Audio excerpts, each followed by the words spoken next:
Dzień dobry. Chyba wystarczy już tego lenistwa. Koniec ferii. Tak, malutki?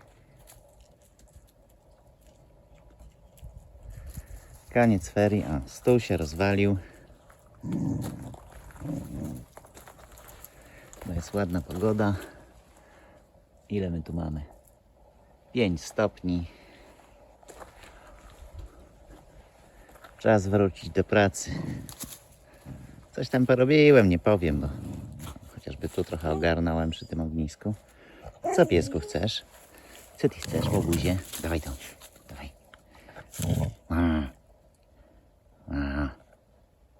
Co tam się stało? Co tam się stało?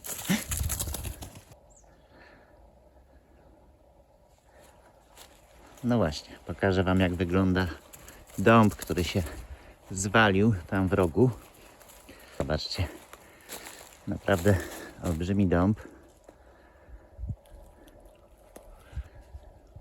Kawał po prostu drzewa. Myślę, że tutaj na dole to ma z 70 cm średnicy. Przy okazji wywrócił 2 drzewa z tej strony. No i wywrócił też 2 drzewa z tej strony. Całkiem sporego dąbka. I tamtą cześnię. No i trochę też zniszczył 2 inne jeszcze drzewa. Tutaj widzę też dąbek jest w całości złamany. I tam dalej jest łamana duża część tego buku. To chyba jest buk i olcha. A w wykrocie stoi woda. Co tam, Gulliver? Gulliver? Gdzie tu przełazisz? A jak się drzewo zwali?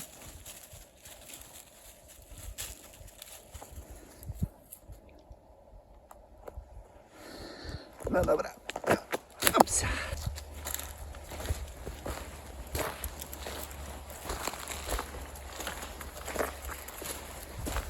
No, idziemy. Chodź, zobaczymy, czy coś wyrosło w tej wanience.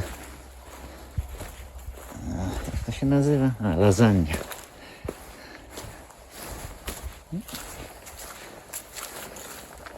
No proszę. Coś tu rośnie. A, no właśnie, zobaczmy jeszcze, jak czosnek czy wyrósł.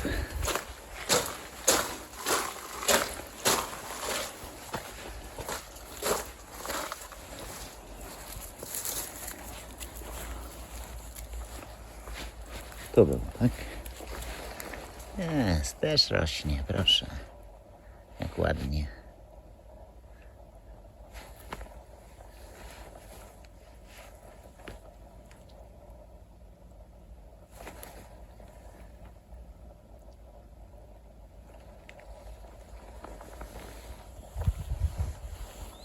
Co, malutki? A nasze krzewy?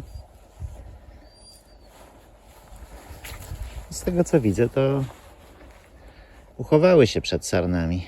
Jakoś się sarny nie ruszyły. Co tak piszczysz? Smucisz się, że nie ma pani? O, szczypiorek mam. Jakiś obgryziony, ale zawsze szczypiorek.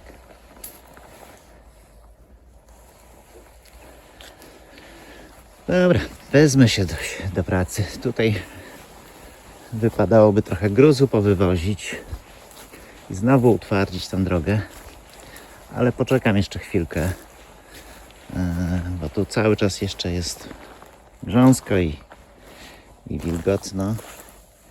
Niech to trochę podeschnie. Bardziej, że teraz mam przecież traktorek, no to mogę do tego użyć sobie sprzętu. No to tym bardziej powinno być sucho, bo inaczej to tylko doły porobię, i nic więcej nie uzyskam. A ja co? Przejdę do domu i trochę sobie poobtykam. Tu mam zrobione już 3 te rzędy. Został teraz ten 4 pod oknami. Ale tutaj też muszę już zacinać te łaty w tych wgłębieniach w balach. Jak to się nazywa to wgłębienie? Teraz sobie przypomnę. Ok, ale zanim to, tu mam jeszcze jedną taką długą szczelinę do zrobienia, a potem już po prostu podejdę pod te okna i wtedy będę mógł bruzdy, o, tak się nazywają te wgłębienia w balu. Oto tutaj takie wcięcie, więc muszę wymienić też te łaty, bo one są spróchniałe, sunąć je tu nowe i wtedy będę mógł tutaj też wyrównać tą szczelinę, bo ona jest tutaj taka, że tutaj to w zasadzie nie dałbym rady upchnąć słomy, a tu z kolei ma ze 4 cm. A pewnie wydłubię może z tej belki od razu wyżej, albo z tej, bo tu widzę, że jest bardzo grubo. Trochę wydłubię tego starego mszenia i wtedy te bale będę mógł podnieść. Tak, malutki? Zgadzasz się? No gdzie ty idziesz? Zgadzasz się na ten plan?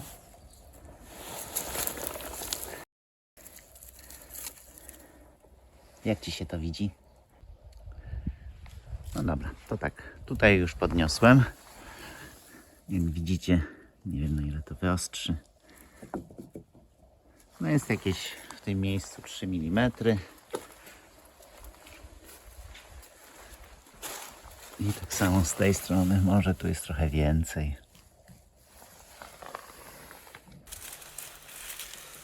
Myślę, że żeby Was nie zanudzić tak dalej tym myszeniem, to jeszcze odpowiem na kilka pytań, bo na wszystkie jeszcze nie odpowiedzieliśmy z tego filmu ze świąt, gdzie zadawaliście. Tam między innymi padło pytanie, czy mam wolne terminy. Rozumiem, że pytanie, czy zarobkowo się tym zajmuję. Otóż nie. I nie planuję. Natomiast mogę Wam powiedzieć, że jeśli ktoś by szukał pomysłu na biznes, na pracę i chciał się w czymś takim specjalizować, to mogę śmiało powiedzieć, że jest potencjał. Sam dostałem kilka pytań o to, czy nie przeprowadziłbym takiego remontu. Myślę, że rynek na to jest i będzie. A wiedza jest no, dość unikalna.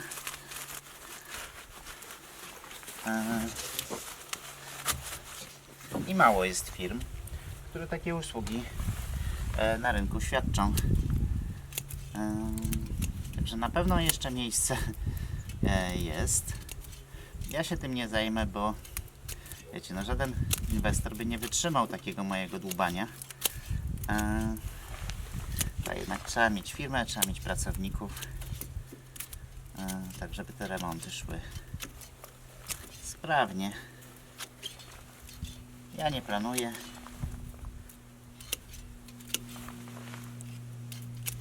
Ale gdyby ktoś o tym myślał, potrzebował pomysłu na biznes, to warto się temu przyjrzeć.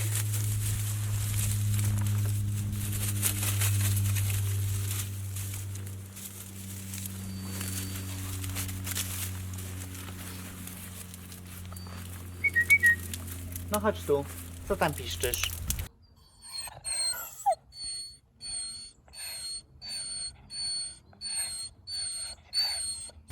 Zadaliście pytanie, ile kosztował mi nas do tej pory remont, ile kosztowało siedlisko i tak dalej. Więc może od grubych rzeczy. Oczywiście kwestia siedliska, ceny jest tajemnicą handlową pomiędzy nami, kupującymi a sprzedającymi. Natomiast poza tym no, duże środki finansowe pochłonęła przyczepa, no gdzieś musimy mieszkać.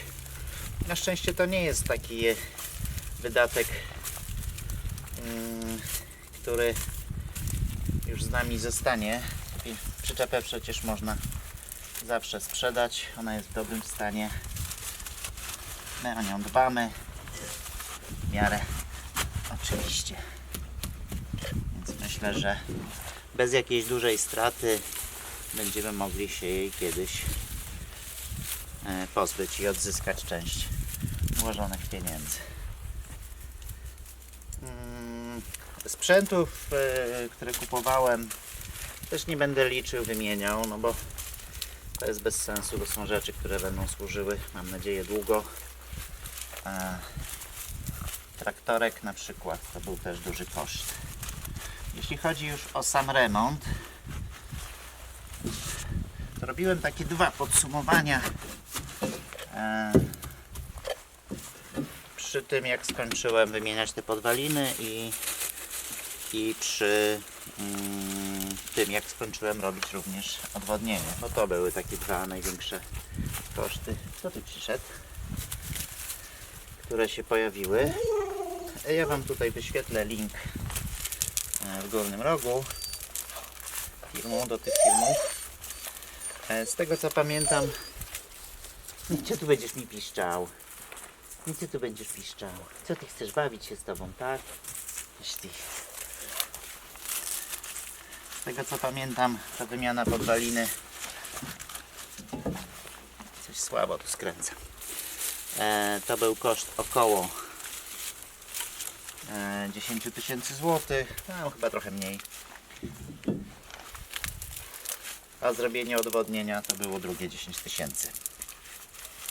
Oczywiście ja w tym nie liczę mojej pracy. Ktoś, kto chciałby zrobić sobie taką kalkulację, zakładając, że zrobi to firma zewnętrzna, wydaje mi się, że przy tego rodzaju pracach mówię o wymianie podwaliny, powinien sobie spokojnie policzyć koszt materiału razy 3 i to będzie całkowity koszt. Myślę, że gdybym to zlecał, tą wymianę jakiejś zewnętrznej firmie z ich materiałem, to na pewno byłoby to coś około 30 000 złotych. Co do cen odwodnienia, no to tutaj się już nie wypowiadam. To jest jednak standardowa usługa. To należałoby po prostu poprosić o wycenę firmy. Inne koszty, no oczywiście są różnego rodzaju koszty materiałów. Ja nie jestem jakimś tutaj księgowym i nie liczę tego dokładnie, ale na pewno kosztowało na przykład zabezpieczenie tych belek i będzie kosztowało drugie tyle jeszcze raz. Na pewno poszło sporo jakichś wkrętów i tak dalej, i tak dalej. Myślę, że się dużo nie pomylę, jeśli powiem, że wydaliśmy jeszcze z 5000 zł na różne inne rzeczy. Także powiedzmy, że jesteśmy na około 25 000 złotych, jeśli chodzi o koszt remontu. W kosztach, które no, trzeba też liczyć, w naszym przypadku są to duże koszty, to jest koszt dojazdu tutaj. Mamy daleko, mamy od domu prawie 300 km. Przewóz nie należy do ekonomicznych samochodów, a już szczególnie jak jeszcze ciągnie przyczepkę.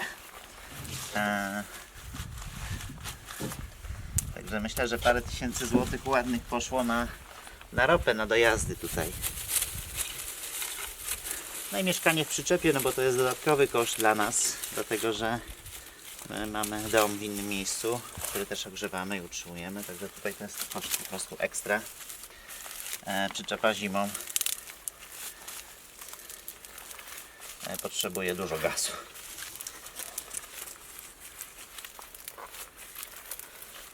Jak się robi mróz, ja jeszcze jak wieje, to taka jedna butla, która obecnie kosztuje 80 zł u nas, to taka jedna butla idzie na jakieś 5 dni. że to wygląda tak od strony kosztów.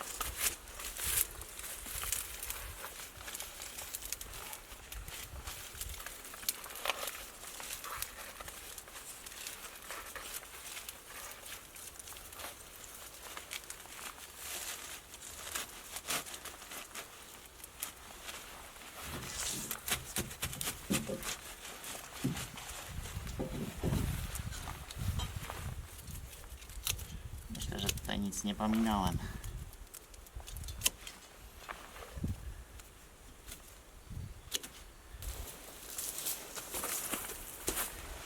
Połóż się, malutki.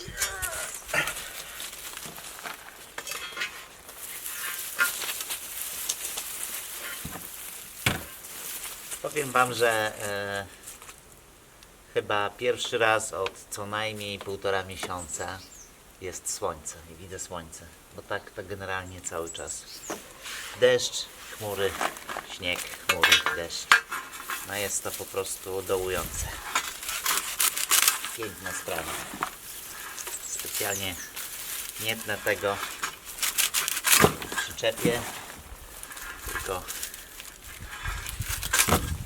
tutaj na zewnątrz słoneczko. Co malutki, ale żeś sobie znalazł miejsce do spania. A ty, Gulliver, czemu się na słomie nie położysz? Tu jeszcze trochę jest miejsca.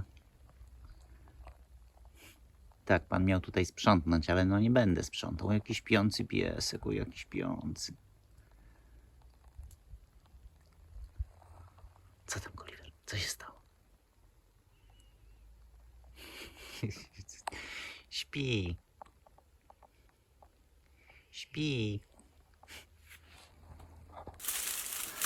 Powiem wam, że zrobiłem błąd, że zacząłem tą ścianę. Bo tam jest piękne słońce. Przepięknie świeci, jest cieplutko. A ja tutaj w cieniu.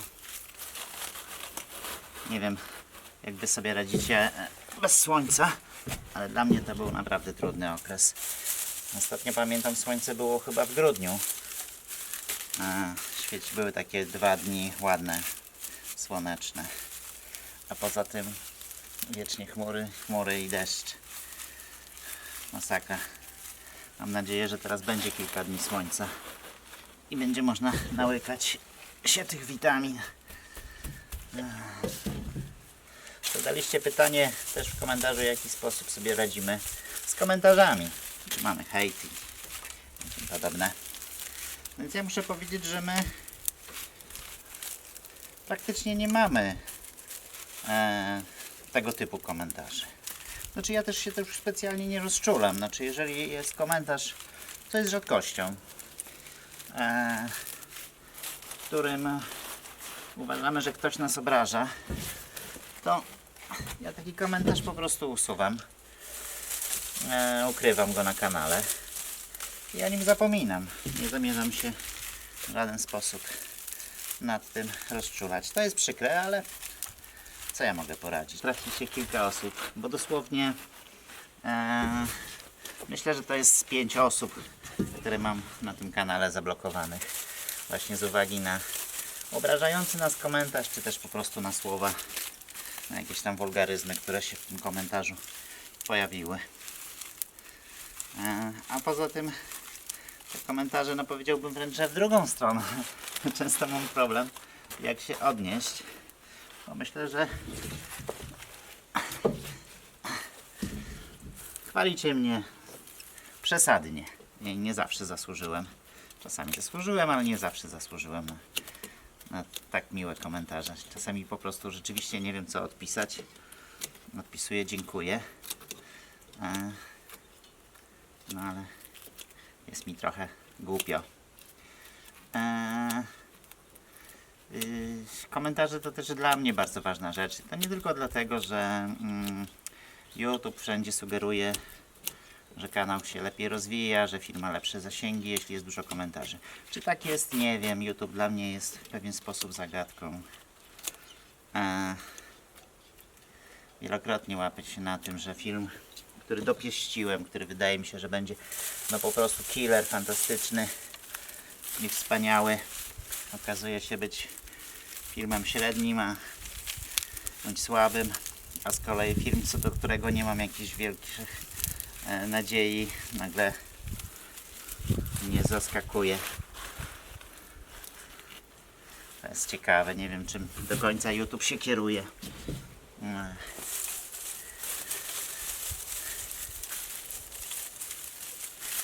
Natomiast, no okej, wiem, że te komentarze są ważne dla mnie, bo sporo z nich się dowiaduję i ważne są dla Was, no bo gdyby nie były dla Was ważne, gdyby ta forma komunikacji ze mną nie była dla Was istotna, to przecież byście nie komentowali.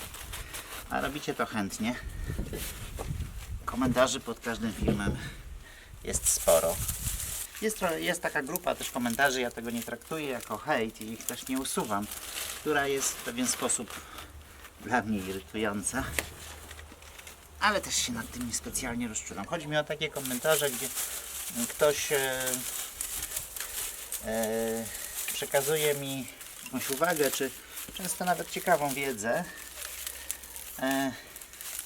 ale z formy komentarza ewidentnie wynika, że ktoś nie obejrzał filmu, w którym jest odpowiedź na jego komentarz. No na przykład przy tym mszaniu tam były takie komentarze typu czemu to robi słomą, przecież są lepsze materiały. A ja w tamtym filmie mam wrażenie dość dokładnie odpowiedziałem na pytanie, dlaczego to robisz słomą. Że ważny jest dla mnie po prostu oryginalny wygląd tego domu. A po drugie, że mam już dużą część mszenia dzięki temu zrobioną. Czy pamiętam też, wtedy się bardzo zirytowałem, a to też ze słomą. Jak kosiłem słomę i wtedy się pojawiło mnóstwo takich, dużo komentarzy o tym, że robię to źle, że powinienem to robić na ścianę, że powinienem mieć taki pałąk do kosy. I pamiętam, że przy tamtym filmie było mnóstwo również komentarzy takich bardzo pozytywnych, gdzie pisaliście, że ten film przypomniał Wam właśnie Waszą młodość, dzieciństwo, wakacje u dziadków na wsi. Także z jednej strony było tam pełno takich bardzo przyjemnych komentarzy, które mnie cieszyły, no bo dla mnie to jest naprawdę super sprawa, jak te filmy sprawiają Wam przyjemność i mi wtedy przyjemność. Natomiast tam było równocześnie jakby z drugiej strony pełno tych komentarzy, gdzie no ewidentnie ktoś komentujący w ten sposób jakby nie obejrzał dokładnie filmu, takie mam wrażenie, no bo ja wiem, że to jest taka dość powszechna wiedza o tych pałąkach do koszenia, czy właśnie o tym koszeniu na ścianę. Tylko jak kosić na ścianę, jak nie ma ściany, bo całe zboże jest położone przez wiatr i przez deszcz. I jak mam kosić z pałąkiem, jak nie mam takiego pałąka? A żeby go zrobić, to pewnie bym poświęcił na to ze 2-3 godziny.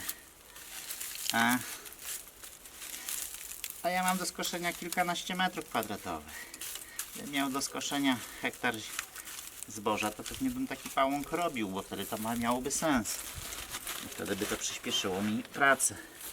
A jeżeli ja mam pracę na 2-3 godziny, to po co mam sobie dodawać jeszcze ekstra i robić jakiś tam pałąk? Także tego typu komentarze są czasami irytujące, no ale to nie ma się też czym przejmować, nie ma obowiązku oglądania filmu w całości, natomiast Wasze komentarze dają mi też bardzo dużo wiedzy. Zwracacie uwagę na jakieś elementy, które można wykonać inaczej, szybciej, lepiej. A czasami ja z tego nie mogę już skorzystać, bo publikując film jednocześnie już tą pracę wykonałem. Nie zrobię tego teraz ponownie lepiej. Ale taka wiedza zostaje, ja sobie chętnie wtedy poszukam w internecie, poczytam o takich rozwiązaniach i może mi to kiedyś się przyda. Jak będę miał jakiś inny etap pracy, to z tej wiedzy skorzystam.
dobrze, to teraz się mogę zająć wzmocnieniem tych bali. Czyli tak jak mówiłem, tu są bruzdy i w to musi wejść łata. Ja mam takie fajne łaty strugane, suszone. Także będę musiał je teraz tutaj wpasować, tak żeby weszło to tu w czop. O. No i taki sam czop będę musiał też dorobić tutaj z tej strony. No i będę miał taki tylko kłopot, że tutaj będę chciał długą belkę włożyć w dwa czopy, co nie jest prostym rozwiązaniem. Myślę, że zrobię tak, że po prostu tu się wetnę na dłuższym fragmencie, tak żebym tą belkę potem mógł wsunąć, a później tą szczelinę sobie z kolei jakimś drewnem zabezpieczę i to samo z tej strony. No muszę te łaty powymieniać, bo one są niestety słabiutkie. Tu były na dole przepróchniałe, także nie trzymają już tych bali, a szczególnie właśnie w takim miejscu między tymi dwoma oknami, no jest duże ryzyko, że bez czegoś takiego to one by się po prostu mogły rozsypać. Wytargałem tam ten stary stół, wypoziomowałem go, także będę mógł na nim pracować. No ale najpierw zacznę od tego, że dotnę sobie tą łatę na odpowiednią długość. Przymierzę, jak powinienem ten czop zrobić. Nie wiem też, czy te łaty nie są trochę za szerokie, bo one mają 7 cm, a tu były węższe, także pewnie będę musiał je też troszeczkę przyciąć, pocienić. No to działam.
No dobrze, to tutaj już sobie wyżłobiłem. Piór naleciało znowu. I tak samo tu już zrobiłem też to wcięcie. Także ta belka już powinna mi tu wejść. Teraz muszę leciutko unieść za tą belkę. Po pierwsze, żeby ją uwolnić i wyjąć ten klocek. No i żeby teraz zrobić mszenie, żeby to się docisnęło.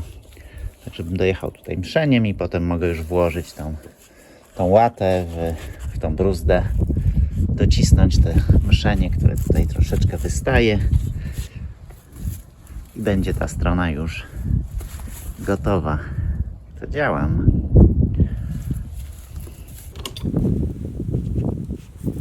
No chodzi o to, żeby to się poluzowało. I już w zupełności. W zupełności to wystarczy. Sobie zostawię kontrolnie. I trzeba to będzie omszyć. Przy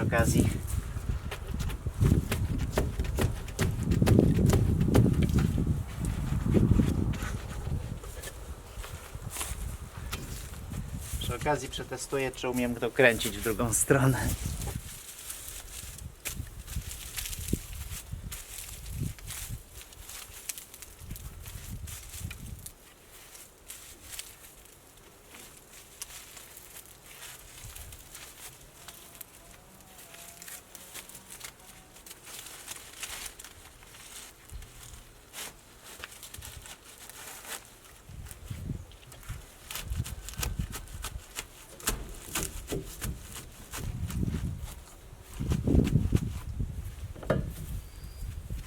Dobra.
Dobrze.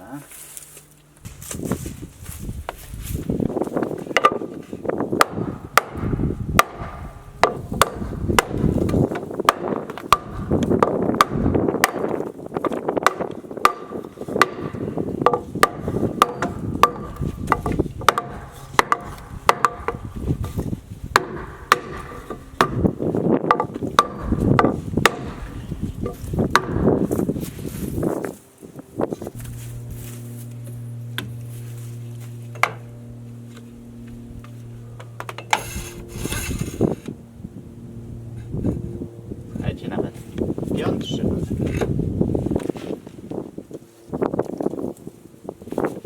Tu trochę gorzej. No dobrze. To pierwszą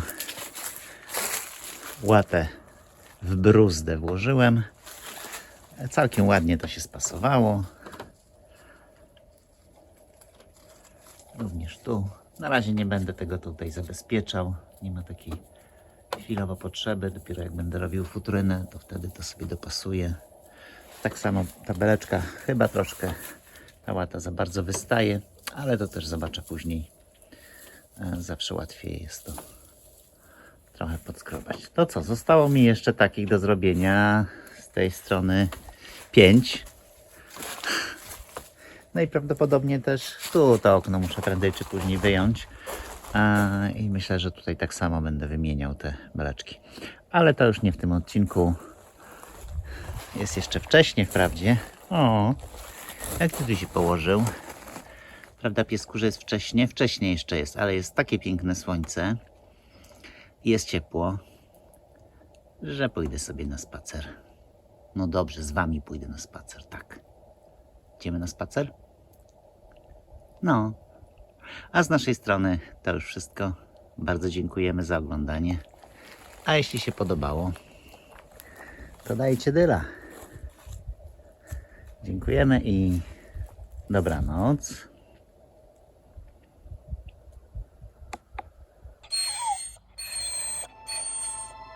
Ja to dopiero mam ciężko. Zobacz.